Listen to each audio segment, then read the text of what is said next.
مجھ پر P H D کر رہا تھا اور اس کی پی ایچ ڈی مکمل بھی ہو گئی بلکہ پبلش بھی ہو گئی. اور اس نے سب تنقیدی خدمات کی ہاں تنقیدی شعور کے اوپر اس کی کتاب بھی آئی ہے, صغیر افراہیم کا تنقیدی شعور. ابھی وہ کتاب میں آپ کو دکھلاؤں گا, بھی چھپ چکی, بہت اچھی. اس نے پھر میرے پاس انٹرویو لینے آیا کہ آپ کا تو میرے کشمیر میں 2 مضمون چھپے ہوئے ہیں, 2 کہانیاں چھپی ہوئی ہیں جو بہت اچھا آپ کے یہاں شیرازہ نکلتا تھا اس میں. تو اس کے اور 20 سال پرانے اس کے 2 مضمون, ایک اور وہ افسانہ, پھر اور ایک آدھ افسانے اسے مل گئے, تب میرے پاس آیا. پھر میرے ایک دوست ہیں شکیل صاحب جو ریڈیو میں ہیں جامعہ ملیہ اسلامیہ میں, تو شکیل صاحب کی مدد سے اس نے تقریباً 30-35 میرے افسانے کلیکٹ کر لیے. اور پھر ان کو میری بیگم پروفیسر سیما صغیر کو دلچسپی بھی ہوئی, تو اس میں سے انہوں نے 28 افسانوں کا انتخاب 2016 میں پبلش کرا دیا. اور ابھی پچھلے سال اس کا دوسرا ایڈیشن بھی آیا. اور کڑی دھوپ کا سفر, آپ کے افسانے میں, اور وہ تو اب ہندی میں بھی آ چکا ہے اور پبلش ہو چکا ہے. اور پھر بڑی دھوم ہے, اب تو سب کہہ رہے ہیں آپ کہانی کی طرف بھی آئیے. جی, آپ علی گڑھ آئے 1975 میں, 1970 تو اتنا مطلب عرصہ گزرا, تو یہ بتائیں کہ درس و تدریس پیشے سے آپ کب منسلک ہوئے؟ دیکھیے, درس و تدریس میں جیسے ہمارے یہاں پی ایچ ڈی کرنے کے بعد ہمیں کلاسز ملنا شروع ہو گئی, کیونکہ ہمیں RA ہو گیا تھا UGC کی طرف سے, ریسرچ ایسوسیٹ ہوئے, تو ہمیں کلاسز ملنا شروع ہو گئی. پھر باقاعدہ 87 سے میں ویمنس کالج میں لیکچرر ہوا, پھر پرماننٹ ہو گیا, پھر ریڈر ہوا, پھر پروفیسر ہوا, پھر صدر شعبہ ہوئے. تقریباً 30 سال تدریس سے وابستہ رہا, اور جہاں 40 سال سے اوپر ہو گئے علی گڑھ سے. اور لیکن علی گڑھ کی یادیں, خاص طور سے ہاسٹل کی یادیں سب سے زیادہ اہم ہوتی ہیں جو ہمیں یاد ہوتی ہیں. سر, آپ کا کوئی آپ نے افسانے بھی لکھے, آپ نے تنقیدی اور تحقیقی فریضہ بھی انجام دیا, اور بڑے اچھے پیمانے پر آپ نے تنقیدی خدمات انجام دی, اردو کے لیے ایک بڑا کام کیا. تو کیا آپ کا کوئی ادبی پس منظر بھی تھا؟ کیا آپ کے خاندان میں اردو جاننے والے لوگ موجود تھے؟ دیکھیں, اردو جاننے والے تو پورا خاندان تھا, لیکن درس و تدریس سے کوئی وابستہ نہیں تھا. ہمارے والد کا مکتب تھا, اور اس مکتب میں دوائیں بھی ہوتی تھی اور وہ پریکٹس بھی کرتے تھے, لیکن ان کو قصے کہانیوں کا بڑا شوق تھا. بلکہ ان کے ہاں دوپہر میں محفلیں سجتی تھی اور داستانیں سنی جاتی تھی, سنائی جاتی تھی. تو مجھے بھی وہ بہت اچھا لگتا تھا وہ داستانیں سننے کا, اور اس زمانے کا ایک ماحول بنا ہوا تھا. اور ہمارے یہاں بھی تمام رسالے آتے تھے, اور اس زمانے میں رسالے بہت آتے تھے, تو پڑھنے کا بہت شوق تھا. اسی لیے ہمارے خاندان کے بہت سے افراد علی گڑھ آئے, میں بھی آیا اسی شوق میں یہاں پڑھنے کے لیے. اب بھی یہ سلسلہ برقرار ہے, سب وہ بچے آ رہے ہیں. آپ نے بھی بتایا کہ علی گڑھ ہاسٹل کی لائف, درس و تدریس کی زندگی, اور بھی بہت سارے واقعات آپ کی زندگی سے جڑے ہیں جو علی گڑھ کے ماحول میں آپ نے دیکھا ہے. آپ یہاں مختلف بڑے قلم کاروں, ادیبوں, شاعروں کے درمیان آپ نے زندگی گزاری, ان کا شعور دیکھا, ادبی شعور دیکھا ہے. تو اس حوالے سے آپ کیا چاہیں؟ آپ دیکھیں, میں جو کچھ اگر بن سکا ہوں تو اس میں 100% دین علی گڑھ کی ہے. علی گڑھ کا جو ماحول سب سے پہلے میں متاثر ہوا, اور جس کی میں گفتگو سنتا تھا, اپنے گھر میں کہانیاں سنتا رہتا تھا علی گڑھ کے قرب و جوار کے, علی گڑھ کے ہاسٹل کے لطائف.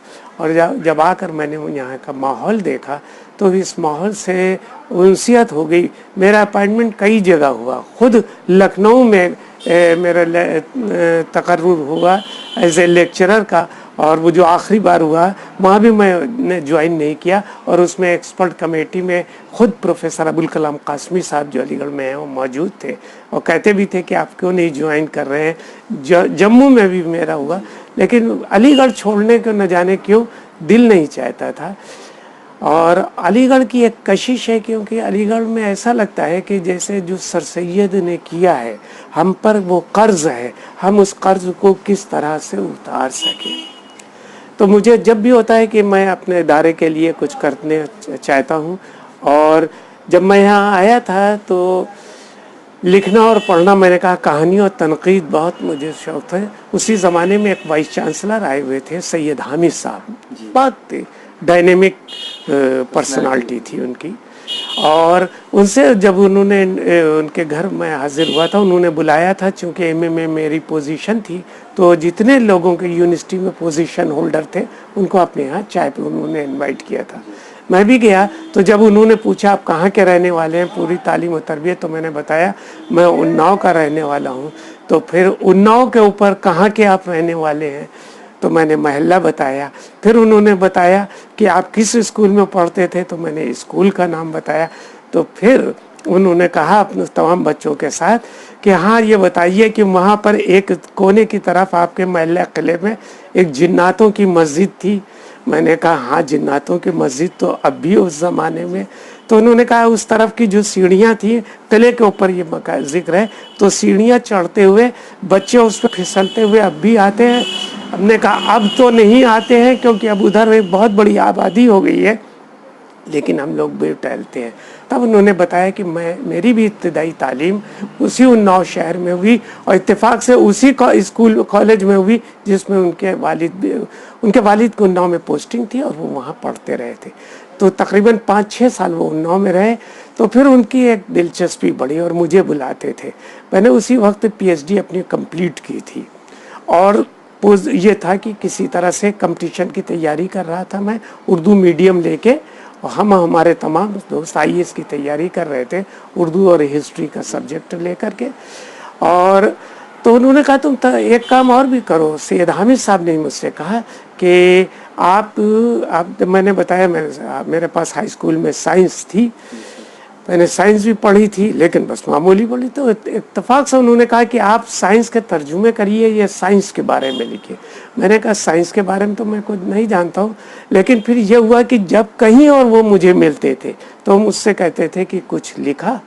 تو پھر میں نے ایک مضمون لکھا تھا ہندوستان میں سائنس کی ایک تاریخ. تو انہوں نے دیکھا اور انہوں نے کہا جا کے آپ تہذیب الاخلاق کے ایڈیٹر کو دکھلائیے. لیکن میں اس سے مطمئن نہیں ہوں، آپ سائنس کے ترجمے کرنا سیکھیے. تو میں نے کہا جو میں نہیں کر سکتا ہوں. تو جو ہمارے دوست احباب، یہ بلکہ والڈن تک ہم سے کہتے تھے کہ وائس چانسلر آپ سے کہہ رہا ہے آپ اس کام کو کریے.